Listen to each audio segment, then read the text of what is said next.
Good afternoon, everyone. Thank you so much for joining us today for SIT in Iceland.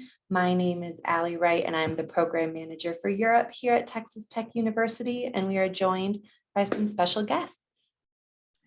Hi, thanks, Allie. My name is Courtney Bauman. I'm a University Relations Manager with SIT Study Abroad, and I'm joined today by my colleague, Zachary. I'll let Zachary introduce himself.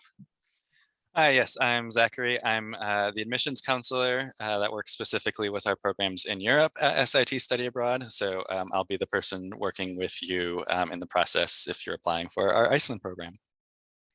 Great, thanks, Zachary. So yeah, today the information that we are going to share with you is a little bit of general information about SIT, but then really focusing on our summer program in Iceland. So with that, I will get started.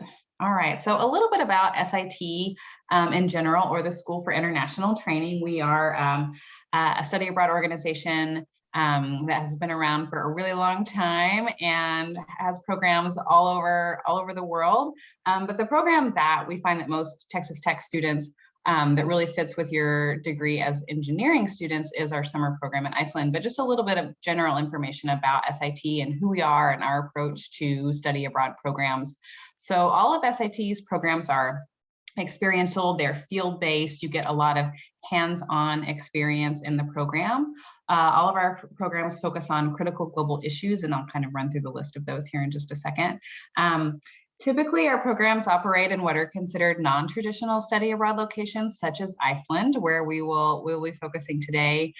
They include hands-on undergraduate research opportunities. You live with a homestay, so you're living with a local family, and you get that immersive cultural opportunity and the opportunity also to practice your language. So you study a language on SIT programs, and on the Summer Iceland program, you do actually study Icelandic language.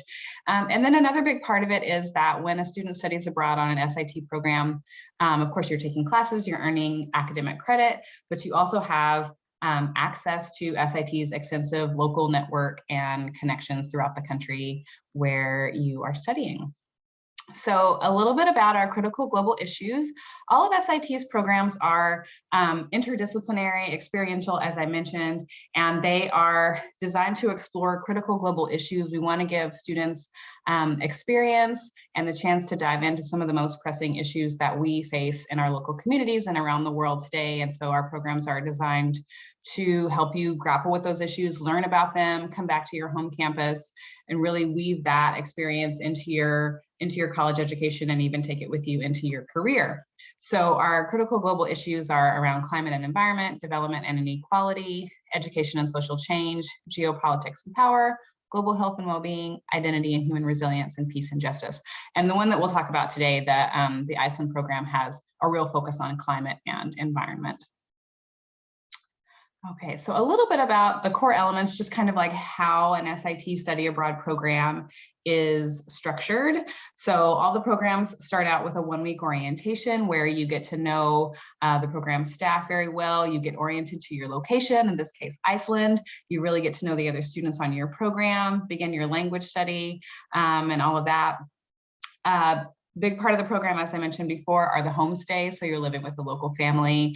You have a lot of interaction with local subject matter experts. So in the case of the Iceland program, you're working with people who are involved in engineering and climate related work there in Iceland and alternative energy work. Our interdisciplinary seminars, or the classes that you take. In a lot of ways, you'll find that there may be similar to the classes you take at Texas Tech, and some of the classes are happening in a classroom, but really on an SIT program, like the world is your classroom. You're getting outside of those four walls, and particularly on the Iceland program, which does move around the country quite a bit, you're out and about a lot of the time. Your classes are happening out in the world. And we'll talk a little bit also here in a second about the field research component of SIT's program in Iceland. Okay, so the way that the summer program in Iceland is structured, you have a one-week orientation, getting to know the program and everything very well, starting your courses. We'll look at the specific courses here in just a second, including your language course. And then you are conducting a field-based seminar, some research on the program, and then the last week is sort of a debrief and wrap up where you're learning about what other students on the program did for their, for their research component of the program, and just an overall wrap up of the program. Okay, so here is the I was just going to jump in that this might be a good place to jump in about some specifics about the structure for the Iceland program. The Iceland program is slightly unique with our SIT programs, as well as it moves around, as mentioned already. It moves around Iceland quite a bit. A traditional SIT program tends to have a program base in a specific location, and that's where you'll spend the majority of the semester. The Iceland program moves quite a bit. As I mentioned, you'll start the first week of orientation in the capital area of Iceland around Reykjavik. There is, it's called GeoCamp, is where orientation's held. It's a STEM research area in the capital area peninsula. And so you'll get your first feet wet into the topics of the program. We'll cover the basics of the semester and things like that. Then the next week you'll spend in Isufjordur, which is in the northwest portion of Iceland. If you look at the map of Iceland, there's kind of this jagged fjords region in the northwest. That's where you'll be spending your time. It's a very remote area. Remote's not quite the right word. There's plenty of access to everything, but it's sparsely populated. Isufjordur itself is a city, or city is probably an incorrect term as well, of about 2,000 people, with the neighboring towns around there as well. You'll have classes and work with faculty and experts related to the University Center of the Westfjords, which is the educational institution there related to the University of Akureyri. After the week in Isufjordur, the main portion of the program is in Akureyri, and again, faculty is going to be mainly around the University of Akureyri there. You'll have some experiences with, there's been development of a green belt around Akureyri and lots of renewable energy initiatives in that city. It's the second largest city in Iceland. And so there's lots of things around there to see and to do. So you'll spend about 2-ish weeks there. And then you'll have a week on excursion going around to lots of different areas around Iceland, around the Ring Road, especially towards like the east and southeasts of the island. There's lots of interesting natural resources, parks and things where you'll be able to learn about wind energy, water energy, carbon factories, and things like that. And then that last week will be wrap up in Reykjavik, the capital, where you'll be, as Courtney mentioned, discussing your different research projects and going over everything that you've learned and some debrief there. So that's kind of just the general sort of plan for the semester. Thanks, Zachary. And I'm glad that you can pronounce the Icelandic locations. Those that was really helpful. So I think you basically covered everything on this first page, which is great. And then the next page really gets into the courses. For the Iceland program, we do have 2 summer sessions available for this program. So students could pick to go in summer 1 or summer 2, and you can see the dates there for the upcoming year. So whichever one fits better with your schedule. And then also I wanted to mention the application deadline, which is April 1st. And Zachary, this program typically fills, is that correct? Yes. In this coming summer, there's a few question marks because we're coming out of the pandemic with exactly when things will fill. We are offering the 2 tracks again. There should be plenty of space for people, but I do expect both programs to fill likely within a week or two of the application deadline. So I recommend students apply definitely by early March at the latest. Traditionally, the program fills in March. When we're back to normal numbers with everything in the future, I do recommend making sure you have applications done by like the end of February at the latest. And Allie, I wonder anything from the Texas Tech side around application deadlines and processes? Yes, absolutely. So with our Texas Tech application, as part of the process, your first step is to apply to Texas Tech University. You'll begin by selecting Start Application on the program page. That takes you to the advising application, which is the first step in going abroad. Once your advising application is complete and you've met with me, if you would like to go to Iceland, I am the program manager for Europe. I will then move you to your program specific application, and your program specific application is due March 1st.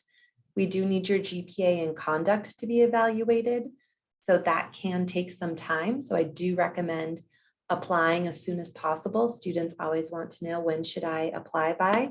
And I say Thanksgiving is a great time to make a decision on your summer programming, so you can be moved into your specific program.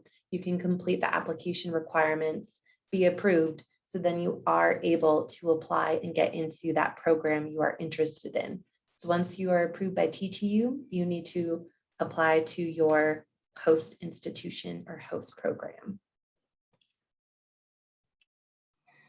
Great, thank you. Yes, so now's a great time to be thinking about applying for your program around holiday time in November, December. And as you may also be aware, if you don't already have a passport, it's a good idea to go ahead and apply for a passport. The processing time for passports right now is taking a bit longer. And I guess while we're on the subject of eligibility for participation on the program, for all SIT programs, typically we would like for students to have at least a 2.5 GPA. Sometimes there can be flexibility around that. So if you have concerns about your GPA, bring that up with Allie, bring that up with us, and we're happy to talk with you about it. Another requirement for participating on an SIT program is that you are vaccinated against COVID. So just to let you know about that requirement as well. And we can take a look at the coursework here. As you can see, the Iceland program is a pretty full summer term of coursework. So you can expect it to be an intensive and wonderful experience where you're out and about learning every day.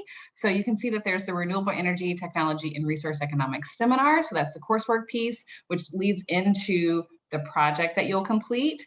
As well as an Icelandic language course for 2 credits. And Zachary, would you like to add anything about the coursework or the field study project that students will do?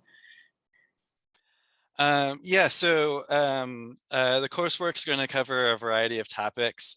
You can find the syllabus on our program page on the for the Iceland program on SIT's website. So feel free to look through that and see what topics are covered. In terms of the project, that can be pretty much on anything that interests you. Of course, it has to relate to the program theme and everything, but students have done a number of different things. Some looking at like carbon footprints, looking at wind energy. Some have done even more like probably less applicable to Texas Tech students, but things like the impacts of renewable energy management on the communities. So like what, like damming a river, what that does like on the sociological level and things like that. So there's a wide range of different topics that you can do, whatever is a particular area of interest. We are able to help you do that project. Great, thanks. So yeah, you're taking the coursework, but then in the project piece, you have the chance to bring in some of your own particular interests into the project that you'll complete. All right, so just a little bit about fieldwork beyond study abroad. So it happens really often that a student in their research project with SIT, that you know, the research or maybe that area of interest doesn't like stop for them when their study abroad ends. So these are just some examples of how students have been able either to present on the topic of their research once they return back to the US, or how they've carried it into like graduate school. So you may find that the topic that you explore on your program in Iceland is something that you continue to explore in graduate school. There are also opportunities to present at undergraduate research symposia. SIT collaborates with Notre Dame University every year on an undergraduate research symposia, and we even have some grants to help students go and present at this. And there are probably opportunities at Texas Tech as well to present your research. So we really encourage students to think about this this fieldwork component of the program as something that can that you can continue to work on and to explore even after your program ends. Yeah. And also oh yeah, please. I was just going to also add that even if your own like sort of career trajectory doesn't have that much focus on research, or that's not really as much of something that you're interested in, it does also look really good on a resume for when you're going to the job market and things like that. So it's a great boost all the way around. Yes, to say that you've conducted a research project in Iceland is probably going to set you apart from many other applicants for an internship or for a job. So it's definitely something that can set you apart there. All right, so now, I mean, one of the most common questions that we get, which is absolutely relevant question, is like, okay, study abroad sounds great, Iceland sounds great, how am I going to pay for all of that? So just a little bit about SIT scholarships. So we do a Pell Grant match. If you receive a Pell Grant as part of your Texas Tech financial aid package, then SIT will match your Pell Grant. We also offer an automatic scholarship for Hispanic serving institutions, which Texas Tech is one. So for summer programs, students can receive $2,000 in automatic scholarships. So SIT can offer up to $3,000 for a summer program in scholarships between the Pell Grant match, Hispanic serving institution scholarship, and that's funding that you can count on. And then there are certainly additional national study abroad scholarships like the Gilman, if you are a Pell Grant recipient. SIT also partners with the Fund for Education Abroad, which is a national study abroad scholarship. And there are others. Allie, any comments you would like to make about Texas Tech scholarships? Yes, so in addition to what Courtney is talking about here, Texas Tech has a lot of scholarships for study abroad students. If you visit the International Engineering Program page, you can go under Identify Funding, and there's scholarships. There's a page where there's a list of some of these similar scholarships, but also some specifically through Texas Tech University. There's some through the Whitaker College of Engineering, or if you're in the Honors College or a Terry Scholar, we have scholarships that you can use to go abroad, as well as we also have our own financial aid representative specifically for study abroad. We have recorded workshops on YouTube where you can find the full workshop on how to fund going abroad. In case you can't make one in person, you can watch one of those sessions and learn more. So there's a variety of resources both within the institution, within the College of Engineering, the Study Abroad Office, as well as with SIT. Great, thanks. So yes, there is funding out there. We encourage you to apply for every scholarship that you're eligible for. And with SIT specifically, there is a certain amount of funding that you can count on as a Texas Tech student. All right, so next steps. As Allie mentioned, you'll complete an application with Texas Tech, and then you'll also complete one online with SIT Study Abroad. And now this winter is a good time to get started on that process if you are wanting to go abroad in summer 2022. And yeah, we talked about scholarships and all that. So a good next step is to connect with Allie, get started on your application. If you don't already have a passport, go ahead and apply for that. Identify the scholarships that you are eligible to apply for, get those deadlines on your calendar, and get going. And then we're here. Zachary and I are here, Allie is here. You have folks to help you every step of the way. So don't feel like you have to you have to figure it all out by yourself. We're here to help throughout the process. So you're welcome to contact me anytime. There's my contact information. Of course, Allie is your first point of contact at Texas Tech, but we would love to hear from you with any questions as they come up. And thanks for watching.